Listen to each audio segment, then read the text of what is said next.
Film horor kontroversial, Bay. Kenapa itu? Judulnya Kiblat.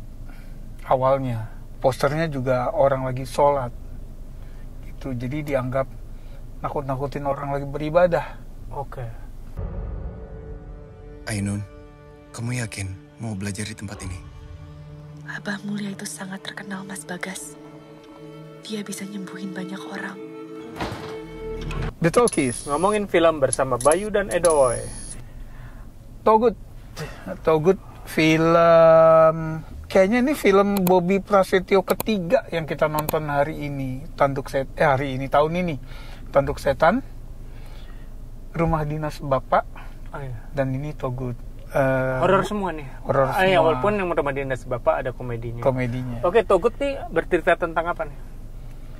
Ceritanya tentang anak pesantren ya, si Ainun ya. Anak pesantren Ainun yang dia suka ngeliat di TV itu, ini nggak tahu ya tahun berapa ya? Tahun awal 2000 deh kayaknya, karena plat motornya tuh sampai 06. Oke. Awal 2000 ya. Jadi masih ngeliat di layar CRT itu yang belum widescreen TV ya. Masih di TV tabung. Di situ disiarin entah kenapa seorang pemuka pemuka agama atau bukan ya? Dukun yang mampu mengobati penyakit. Nah, entah kenapa si Ainun ini dia tertarik gitu. Setiap kali ngelihat namanya Abah ya. Si Abah ini menyembuhkan penyakit, dia kayaknya tertarik gitu. Dia ini yatim piatu ya, karena tinggal sama uaknya paman. Ya, si uaknya itu kalau misalnya si Ainun nonton TV dimatiin. Ya. Jadi ada kejadian. Ini spoiler nggak ya? Oh iya, tunggu dulu. Ainun ini punya dua sahabat. Ria Ricis sama Arbani Yazis. Si Bagas sama Rini. Jadi ada kejadian. Abah itu dari awal ya? Dari openingnya malah. Dari openingnya jadi langsung digas. Si Abah nih meninggal dalam keadaan mengenaskan. Jadi decapitated. Iya, pas ditemukan lehernya putus. Kepalanya masih ada di lehernya. Iya. Terus pas dipegang jatuh. Nah, udah, jadi ternyata setelah si Ainun ini sempat dapat didatengin gitu ya. Didatengin sama si Abah itu. Ternyata ada hubungannya Ainun sama si Abah. Yaitu Ainun tuh ternyata anaknya Abah dari istri sebelumnya, istri pertama ya. Abah nih poligami. Nah, ternyata memang Abah itu dukun yang dari aliran nggak tahu ya, aliran nggak jelas. Nah, terus si Ainun karena dia ngefans sama Abah itu, terus ternyata dia anak Abah, dia sempet sebel sama si uaknya kenapa nggak dikasih tahu gitu. Karena menurut uaknya itu adalah pesan dari almarhum ibunya yang nggak pengen si Ainun ini dekat dengan Abah apapun alasannya. Nah, Abah udah meninggal, si Ainun pengen layat. Dia ditemanin sama Bagas dan Rini. Di kampungnya Abah tuh ada Lingga, muridnya Abah. Denis Adiswara.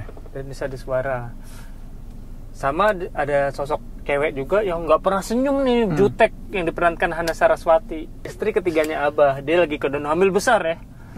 Ajeng ya. Nah, ternyata Abah itu kan punya ilmu lah, aliran sesat yang bisa diturunkan ke darah dagingnya. Nah, Ainun ini darah dagingnya. Jadi si Lingga sebagai muridnya Abah pengen supaya Ainun ini menurunkan ilmu-ilmunya Abah sehingga bisa meneruskan lah. Si Lingga nggak bisa diwariskan ilmu Abah walaupun dia setia ya, karena dia nggak ada hubungan darah. Gitu. Nah, jadi filmnya ini sendiri selain horor ada misterinya. Jadi siapa yang bunuh Abah? Gitu. Nah, nanti dijawab di belakang. Jadi apa nih pendapat kita tentang film ini? Kalau menurut gue filmnya sebelumnya digarap dengan rapi ya, seperti kita produksi sebaik-baiknya film ini. Kalau menurut gue ya. Tapi memang kalau misalnya kita mau ngelihat, gue nggak ngerasa film ini satu sebagai film horor dia nggak berhasil menakut-nakuti gue. Dari awalnya gue ngerasa sebetulnya skenarionya mungkin ya. Jadi skenarionya ditulis oleh Lele Laila, penulis skenario horor nomor 1 Indonesia saat ini, belum terkalahkan, belum tergantikan. Jadi gue ngerasa gini, sebagai karakter si Ainun nih, dia murid pesantren, terus dia tiba-tiba masuk ke dalam dunia perdukunan lah, dunia perdukunan, mistis gitu ya, dunia mistis. Nah kok gampang sekali dia berubah haluan, seolah-olah pindah agama lah istilahnya. Iya, maksudnya nggak ada transisi ya. Pindah keyakinan. Sementara kita nggak di-establish bahwa dia orang adalah yang gamang atau apa. Ya, orang yang gamang. Satu. Yang kedua, tokoh Bagas.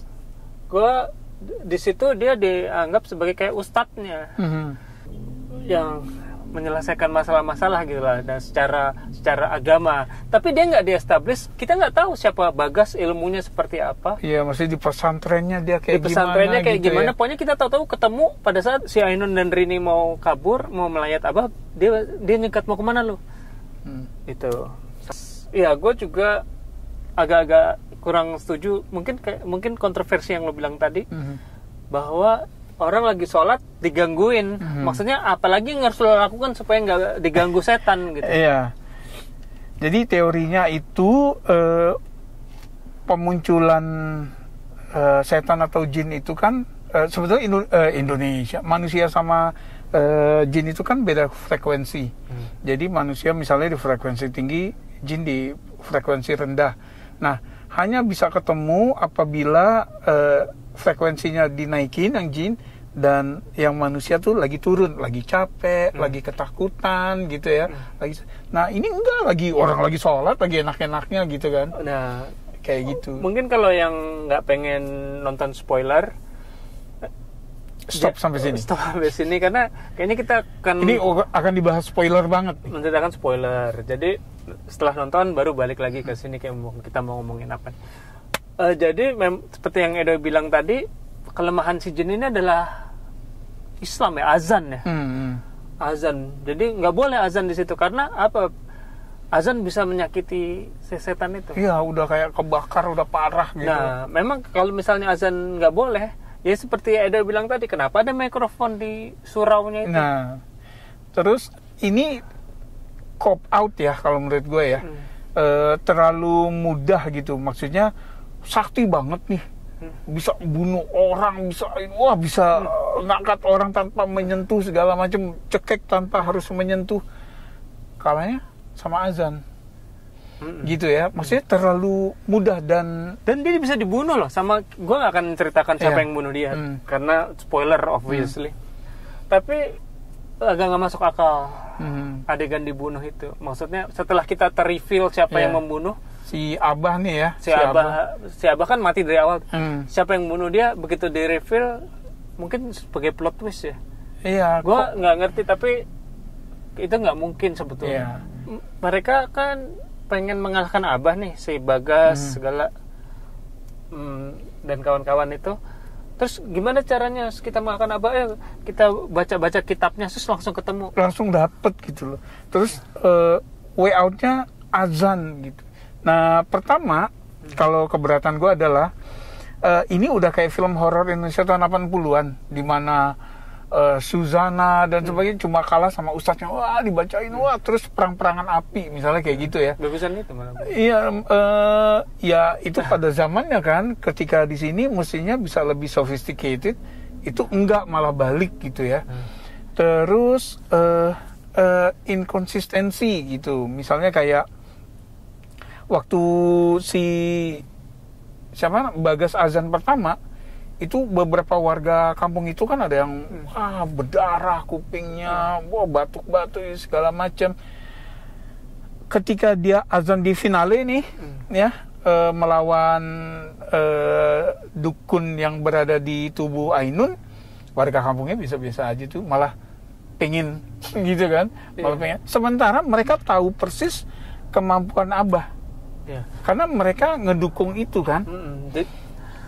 Iya, mereka mendukung itu. Mereka merasakan manfaat Abah gitu, karena menyembuhkan penyakit misalnya. Dan juga dengan azan sebagai kelemahannya ini kan kita tahu sendiri bahwa di TV Indonesia isinya cuma azan gitu, maghrib gitu, dan sering azan pagi bulan puasa gitu.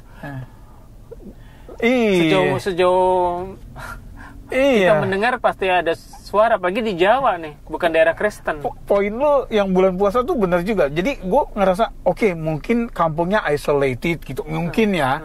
Tapi nggak juga, orang mobil lewat kok biasa gitu kan. Masa mau tinggal di mana juga pasti kedengeran azan. Apa yang terjadi? Gitu kan ya, misalnya ya. Inkonsistensinya ini yang kalau menurut gue terlalu besar untuk kita bisa tutup mata. Nah, sama yang gue juga kurang suka dari film ini adalah dia mengabaikan hal kecil yang mungkin filmmakers bilang nggak apa-apa lah, penonton nggak bakal ini ya, tapi nyebelin gitu. Misalnya kayak kejadiannya kan malam nih, ada tokoh yang udah mati nih di third act-nya ya. Udah selesai mereka ngapain, udah nih besokannya nih udah damai segala macam, mayatnya masih geletakan dong di halaman itu ya, belum diapa-apain juga, terus keluarganya masih nangis-nangis di situ, tinggal diangkat berapa meter doang kok, iya kan? Karena itu kejadiannya di pelataran rumah gitu, dan kita lihat ada beberapa korban yang memang lagi dirapin kan di pelataran itu. Ini bisa dan gitu, yang kayak gitu-gitulah. Dan gue ngerasa bahwa kita diperlihatkan bahwa si entitas ini, jin yang memasukin si Ainun ini punya kekuatan ya. Dia bisa membunuh orang, bisa mengangkat orang dari jauh. Telekinesis gitu kan. Tapi orang yang dibunuh bukan orang yang tepat. Nah, kenapa yang orang dibunuh bukan orang yang tepat? Kenapa yang orang yang bakal mengalahkan dia nggak dibunuh? Karena satu-satunya penjelasan adalah plot armor. Iya. Jadi karena jadi dia nggak boleh mati. Soalnya kalau dia mati, nih film tidak terjelaskan. Misalnya kayak gitu. Menurut gue itu udah bukan dieksekusi, tapi di level skenario ya, Bay. Iya, makanya gue bilang skenario. Kalau eksekusinya sih ya bagus-bagus aja. Sayangnya yang dieksekusi skenario yang kurang oke kalau menurut gue. Ini ada lagi bahwa ada tindakan kriminal di film ini spoiler territory juga, ada tindakan kriminal yang nggak dihukum oleh, nggak ada hukumannya. Iya, nggak ada. Pada saat setelah selesai masalah, dia nggak damai-damai aja. Damai-damai aja. Oh gitu ya udah gue di sini. Jadi bagi gue banyak pertanyaan lah dari gue. Jadi gue pada saat setelah nonton ini gue nggak ngerasa terhibur. Apa yang menyebabkan misalnya ya seorang Bobby Prasetyo nih yang memang udah sering bikin film horor ngerasa ya ini udah ready nih gitu loh. Mungkin banyak hal ya, kita nggak tahu karena kan skenario mungkin udah bagus juga pada saat on screen, pada saat baca di laptop, di iPad udah oke. Tapi mungkin pada saat di lapangan banyak hal kita nggak tahu. Tapi biasanya nggak ngasih skor rendah, tapi gue nggak terhibur sama sekali sama film ini, dan gue banyak pertanyaan gitu, jadi gue nggak bisa ngasih skor tinggi-tinggi. 4,5 dari gue. Wow, 4,5 tinggi itu. Sebagai film horor dia nggak serem, walaupun sebelah gue kayaknya oke gitu ya, nggak serem. Terus sebagai misteri tidak memuaskan karena setelah di reveal malah jadi kita menemukan kelemahan lain gitu. Sebagai drama, ini persahabatan 3 orang ini menarik sebetulnya kalau mau digali dramanya gitu kan. Itu enggak gitu, apalagi si Ainun sama Ajeng kan anak dan ibu tiri ya gitu loh.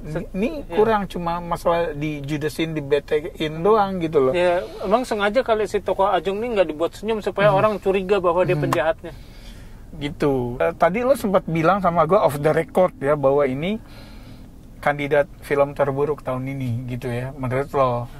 Kalau menurut gue iya juga, dan gue nggak mungkin ngasih 4,5 karena salah satu kandidat lainnya Jurnal Larissa gue ngasih 1. Jadi kurang lebih di situlah skornya.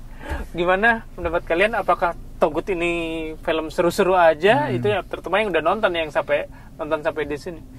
Silakan komen. Makasih udah mampir. Sampai ketemu di film berikutnya. Salam.